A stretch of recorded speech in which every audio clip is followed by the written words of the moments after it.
Para nós, Joel, quando se pensa em escalada, Monte Everest, todas essas outras montanhas que você citou aqui no início do programa, para nós é uma coisa muito distante, assim, para nós meros mortais que nunca tivemos essa oportunidade. Como que funciona essa logística até chegar ao campo base, ali, até chegar ao início dessa trajetória, desse desafio? Tá, veja, o Everest, né, ele está na fronteira entre o Nepal e a China. Tá, você pode tentar a subida pela China ou pelo Nepal. A mais tradicional é pelo Nepal, que sempre foi, né, o caminho mais conhecido e mais estruturado. Uhum. Tá? Então você tem que, primeiro, tá, você tem que chegar no Nepal. Tá? Depois você pega um avião e vai até Lukla, que é o último lugar que existe transporte.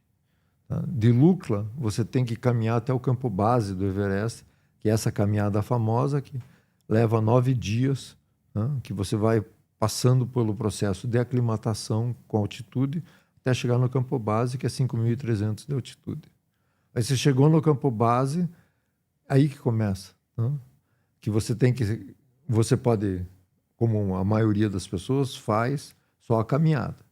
Mas você chega no campo base, já tem o acampamento montado, tem uma estrutura, tá? Tem uma cidade que é reconstruída praticamente todo ano, porque o campo base é numa geleira. Certo. E a geleira se movimenta, né? Aos pouquinhos, todo dia, mas se você deixar uma barraca montada durante 2 anos, né, 1 ano, a barraca não vai some. Então, eles fazem todo um processo para construir esse campo. Aí você começa o processo da aclimatação, né? O corpo humano é uma máquina fantástica, maravilhosa. Você tem que aprender que você vai subir e o corpo começa a produzir glóbulos vermelhos para aumentar a tua capacidade de viver com menos oxigênio. Então você faz um processo que é subir e descer, até 6.000 metros é a primeira aclimatação. Uhum. A segunda aclimatação, você, de novo, sobe e desce, só que agora é 7.000. Né? Então você sobe e desce, dorme na altitude, aí você está pronto para subir. De forma gradativa. De gradativa. Tá? Assim, nada feito correndo, porque correndo não dá. É feito diariamente porque a aclimatação perfeita seria se você conseguisse subir 400 metros por dia.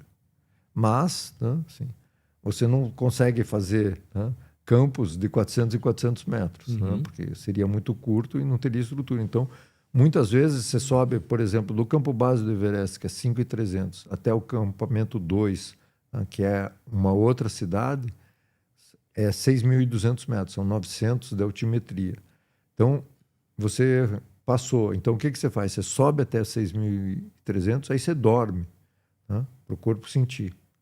Aí você sobe até 7.000 e volta para 6.300. Né? Então o corpo vai produzindo glóbulos vermelhos e você vai se aclimatando, você vai tendo capacidade de respiração. Os atletas olímpicos, tá, fazem treinamento em altitude para gerar glóbulos vermelhos a mais, né, para quando for na Olimpíada, que normalmente é a nível do mar, poder ter uma performance um pouco melhor.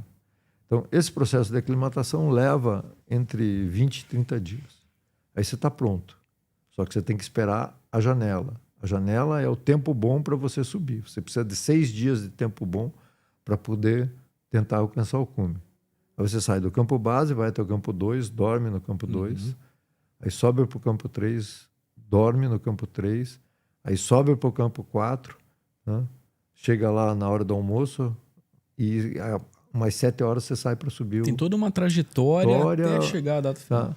E outra coisa, tá, assim, que você falou, tá, que subir o Everest não é para todos os mortais, né?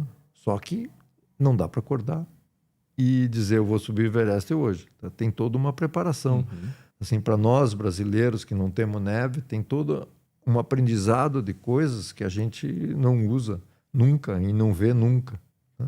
Então eu fui para o Equador para aprender a subir, né, em gelo, aprender a caminhar em gelo, porque o mais importante no Everest é você saber que você tem condições de ser independente. Apesar de você ter um guia que está com você sempre, se acontecer alguma coisa com ele, né, você tem que poder voltar sozinho para sobreviver. Né?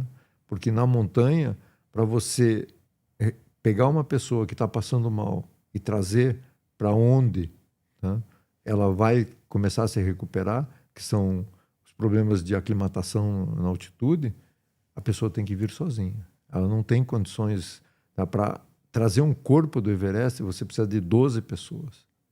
Tá? E isso é um esforço hercúleo e perigoso. Uhum. Então, a pessoa tem que ter a independência para poder saber o que tem que fazer até chegar ao resgate, que é 6.300 de altitude. Né? Então, é um processo que transforma as pessoas, tá, assim, em pessoas com capacidade para subir o Everest. Nem todo mundo consegue. Tá? Tem uma estatística, tá, que mais de 50 mil pessoas tentaram subir o Everest. Tá? Entre 7 e 9 mil conseguiram. Tá? E 300 morreram. Desde 53, que foi a primeira subida ao Everest de sucesso, até agora, são 72 anos já. Né? Então, o número de mortos é muito pequeno comparado com as pessoas que tentaram e não conseguiram. 40 mil pessoas, então, não conseguiram até o momento conquistar até o momento. Tá? Bom, tá? Eu na estatística participo com 3, né? Porque eu tentei 3 vezes antes de conseguir. Mas, né, assim, tem várias pessoas que tentaram várias vezes até conseguir. Porque se você perder a janela, tá, só na temporada seguinte, tá, aquela tua chance, tá, tem que ser agarrada, tá, mas você também não pode subir a qualquer custo, tá, que aí o perigo de você morrer é grande. Tá? Você tem que ter humildade, porque a gente não pode esquecer que chegar no cume é só metade do caminho. Você tem que descer. Senão você não... Primeiro você tem que tirar foto e depois descer. Tá? A foto é o comprovante que você chegou. Mas você tem que descer. E para descer você tem que ter energia. Você tem que ter atenção. Tá? Você tem que ter capacidade de se mover. Então, é toda uma coisa que às vezes a pessoa chega lá em cima, gasta todas as energias e aí não tem como voltar. Quanto tempo para subir? Bom, tá, do campo 4, que é 8 mil, até o cume, é entre 8 e 12 horas de subida. Tá? Eu levei 8 horas. Tá? Os alpinistas, grandes alpinistas, sobem 4, 5. Tá? É outro mundo. Outro nível. É outro nível. Tá? Mas as pessoas normais, tá, levam entre 8 e 12. Eu cheguei em 8 horas, mas até 12 horas é perfeitamente aceitável. Mas a previsão do tempo diz a hora que você tem que estar de volta. Né? Se você não respeitar essa hora, tá, você vai pegar uma situação bastante perigosa. Tá? Então você tem que cumprir esse protocolo. Se você chegou na metade em 8 horas, você tem que voltar, porque você não vai conseguir chegar no cume no prazo suficiente. Você não vai ter oxigênio suficiente. Tá? Porque você usa 3 garrafas de oxigênio para subir. A primeira você chega até um lugar chamado balcone, né? Depois você sobe até o cume e volta com a segunda garrafa, aí você pega a terceira garrafa e desce. Né? Então você tem que ter todas essas medidas de tempo perfeitamente na cabeça, né? Para saber que se você não passar daquele ponto, naquele momento, você tem que voltar. É que nem um Ironman. Né? Assim, se você... Eles têm pontos de quebra, tá? Que se a pessoa não passar naquele prazo, tá? Ela não vai conseguir fazer nas 17 horas. É o momento de corte. Só que no Everest, você é responsável pelo corte. Então, eu estava a 8.500 e os meus óculos congelaram, eu não enxergava nada. Eu disse, não, tá? Assim, vamos voltar. Eu não tenho condições de subir sem enxergar. Tá? Eu tenho 8 graus, tá? de astigmatismo e hipermetropia. Não tem condições de subir, né, sem óculos. Né? Isso na primeira, na segunda vez? Na primeira vez. E o Sherpa disse, não, eu vou colocando teus pés. Eu falei, então tudo bem. Tá? Eu chego lá em cima, eu vou enxergar o quê? tá? E aí, obviamente, é muito mais perigoso, tá? Porque vai ficar mais lento. Tem as pessoas que estão na mesma corda, né? Porque você vai subindo na corda, tá? Você usa um ascensor, né? E está sempre na corda porque é a tua segurança. Você não vai escorregar. Então, todas essas situações, tá, têm que ser levadas em consideração. Eu sempre digo, a humildade é a tua chave da sobrevivência. Se você achar que naquele momento não tem condições, volta, a montanha vai continuar lá. Tá? Aí muitas pessoas dizem, não, mas eu só tenho essa chance. Não existe só tem essa chance. Tá? Se você morrer, você não tem chance nenhuma. Né? Então, sempre você tem condições de voltar. O ser humano é, por natureza, ambicioso. E numa hora dessa, não pode ser. Não pode ser. Tá? Em montanha nenhuma você pode, tá, desrespeitar a natureza. Tá? A natureza é cruel. Tá? Se você passar do ponto, passar da hora, você vai sofrer. Tá?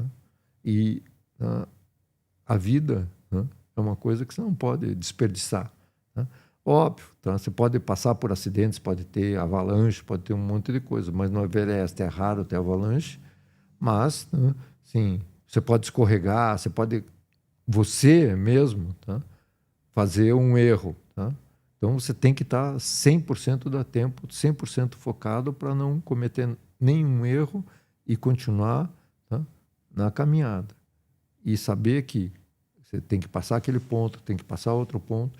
Assim, eu sempre digo, assim, você está quase chegando, tem uma coisa chamada falso cume.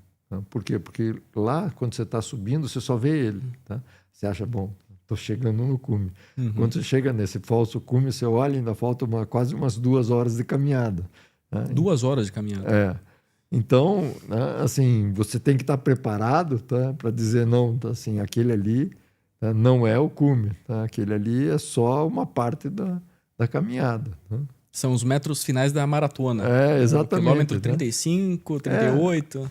A última milha, né, com Sim. os americanos, é a pior de todas, tá? Porque você olha a linha de chegada, né, e você tem, né, mais 1.500, 1.600 metros de corrida e você está num momento de esforço máximo. E no local inóspito e uma situação extrema, né? É isso que tem que veja, você, vamos dizer, hoje, tá, a tecnologia te dá roupas, tá, que te protegem. Tá? Você tem um tanque de oxigênio que é extremamente leve, pesa 9 quilos cheio. Tá? Então, já melhorou muito, né? Já facilitou para as pessoas normais. Né? Assim, porque antes só grandes alpinistas tinham condições de subir porque eles eram extremamente preparados para isso. Agora, né, as pessoas, o governo do Nepal colocou uma regra que tem que ser independente. Você tem que provar que você tem condições de subir o Everest. Porque antes eles davam o Climb Permit para qualquer pessoa, mas, né, esse Climb Permit, né, se a pessoa não tem condições, ele vai ter que aprender ali no dia a dia. Né, e o risco é muito grande. Né. Você vê as pessoas, algumas pessoas que tentaram subir, né, que nunca tinham visto um crampon, uma piqueta, alguma coisa, né, você tem que treinar todas as situações que você vai passar. Né. Tem muito irresponsável nessas situações, Joel? Eu não diria que é irresponsável. Tá? É uma pessoa que não estuda as dificuldades. Né? Porque se você vê a bibliografia sobre o Everest, é enorme. Tá? Todo mundo que subiu, tá? Muitos que subiram, tá? Não vou dizer todo mundo, mas muitos que subiram, tá? Inclusive eu, escreveram um livro a respeito disso. Tá? Então tá? Tem os famosos, tipo Noir Rarefeito, que é do John Krakauer, que conta a história do lado dele da tragédia de 96, que aconteceu exatamente isso. Eles passaram da hora de subir. E ele vendeu mais de 5 milhões de exemplares. Né? Se você entrar em qualquer Amazon, Apple, qualquer livraria tem esse livro. Né? Aqui no Brasil